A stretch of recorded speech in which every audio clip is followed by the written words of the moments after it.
All right, everybody. This is Gnosis here. This is a game called Star Citizen, and basically, I just want to let you guys, just give you guys a overview of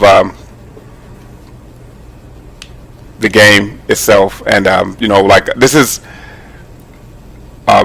not gonna be gameplay. It's just gonna be me showing you guys the ship that I got the other day.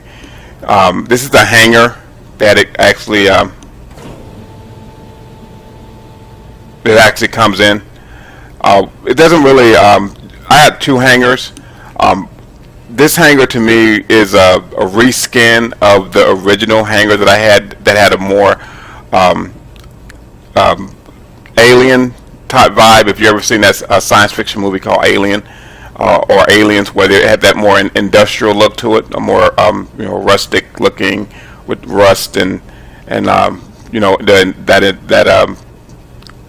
look where you have that wear and tear. Not as sleek, but this is maybe about the same size, kind of like the same layout too, where you have the elevators here and one on this side, and you have this back area here that's a hangar. I'll give you guys a tour of the hangar once I get done with taking a look at the ship here. And basically, Star Citizen, just to tell you a little bit about it, it's a Kickstarter game in the alpha stage right now, and I think it got like $100 million in people buying into the game and stuff like that. But basically, what you have is the way you kind of go into the Kickstarter is the base amount that you can pledge is like $45, and with everything that you kind of pledge, you get a ship. Okay, so I initially pledged $45, and the ship you get is called the Aurora. And basically, the Aurora is like a really small ship. One pilot, and it has like no room for cargo, almost like a poor man's kind of fighter or something. I don't know. It has like a tiny space in the back where you can go to sleep, and that's about it. It was a nice little ship to start with because I didn't want to put a lot of money into the game and then the game didn't go anywhere. So I was like, okay, let me just start with this ship here. But what I did the other day, when you go to their website, they have a option where you can. It says like upgrade your ship. So I selected that, and once I selected that, it says select a ship to upgrade, and the only ship I had was the Aurora. Even though I paid $45, it was giving me $35. Like maybe like they charge a $10 fee for upgrading. I'm not sure. Once you hit select the ship that you want to upgrade, you can. It'll bring up a menu that says select a ship to upgrade to. And I selected this ship, and this ship is called the Freelancer, and it's basically a cargo ship. And this is what the ship looks like, at least in the hangar. It's kind of, I think it's pretty maneuverable. It's got some decent guns on it too. So if you were ever in a firefight with pirates or something, you would do okay, I guess. I'm not going to say my piloting skills are great because they're not. But anyway, this actually is the entry door for the front portion of the ship, where you pilot at and everything, but doesn't work. And it didn't work yesterday, it doesn't work today, and they just did a 2.2 update on this and whatnot. But for the time being, like I said, it that door doesn't work, so we have to use the door here, and that's the we'll go first person view. That's the door for cargo, so you can place cargo in the ship. And so basically, this is the cargo area here, and if I want to raise that door, I just go here and raise the door back up. And then I'll show you guys this is more cargo space. And this is a door that doesn't work right, See, this ladder's supposed to go down and all that, and you're supposed to enter that way, but for some odd reason, it's not working. This is sleeping quarters here, and you can actually, you know, lay down in the sleeping quarters and whatnot, which is pretty cool. And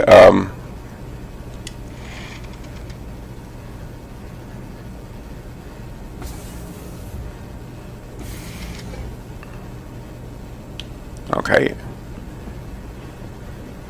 what the hell? There we go. Okay, now this is the piloting area here. So the pilot sits here to the left. I would say the co-pilot here. I would say navigation and maybe science officer or something like that. I don't know. We'll just go with the Star Trek way of doing things, I guess. And just all you do to enter is just take a seat. Welcome. Your journey begins now. Systems on. And there you have it. And so if you wanted to, you get up.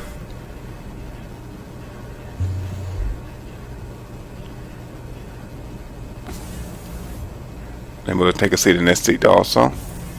And like if I'll do another video showing space flight and all that stuff. And basically, once you sit these consoles, all this stuff would actually light up with like a HUD a display, heads-up display, and then you would actually be able to, if whoever's sitting here could actually interact with it and stuff like that. They've kind of like spared no expense on like the level of detail, and like most of these, this should probably be have something that you can do with that, and same thing with this computer here. It's going to be able to be used for something. But like I said, this game is in the alpha stage, so the way you just get in and to be a part of the actual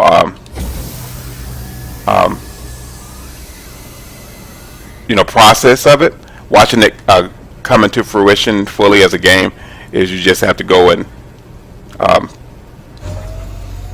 get a ship. Now this is a turret, so like if we had, this is a 4-person vessel, like as you saw with the beds and everything and the seats in the front.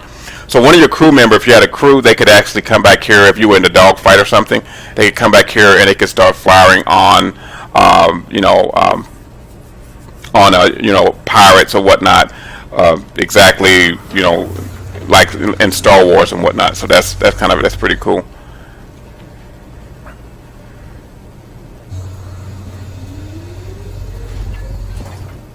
All right, so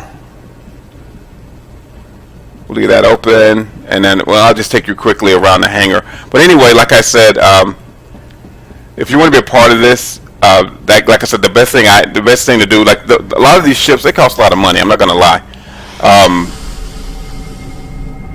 That's the ship here, the Freelancer. I ended up paying once I did the upgrade and everything. So it said I had $35 for the initial ship that I started with, the Aurora, and the Freelancer costs $110. So it ended up being like I only had to pay $75 to upgrade to this ship, but you lose the other ship, you lose the Aurora. So if you want to go in the game and have a fleet of ships, you would have to probably buy them individually and pay full price for each one. Me, I want to upgrade to a Constellation, which is a larger ship than this one. And basically, with that ship, okay, you can't go through that door. But anyway, okay, that's pretty cool how all the computers rise up when I enter the room. But anyway, so that's another view of the ship.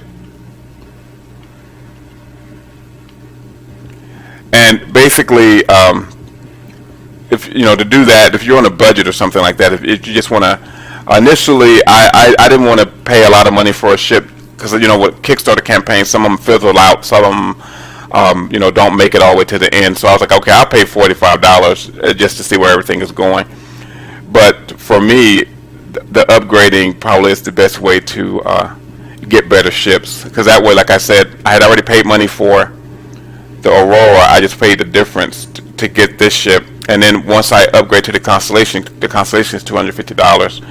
I'll probably have to pay like $160 or something like that to upgrade to that ship at whatever point I want. And then once I get that ship, then if you want to buy smaller ships, you know, to you know, build up your fleet and whatnot, you could do that. But for me, the end goal is to have a Constellation class ships. They have ships even larger than that ship. That's the crazy part. That they do have ships as large as that ship. Oh, there we go. I knew it was an elevator. I was like, wait a minute, where's this thing at? It just took some time to get up there. All right, but yeah, that's the crazy part, is that they have ships larger than. I think they got a ship that's like $2,000. I'm never paying for that, so that's not going to happen. But anyway, this is the Freelancer, guys. This is a ship that a nice size ship, a cargo size ship, and it costs $110. Like I said, I'll upload another video later of me showing you what it's like to fly this baby in space. But for right now, this is Gnosis, and I'm out of here, guys. All right, thanks. Bye.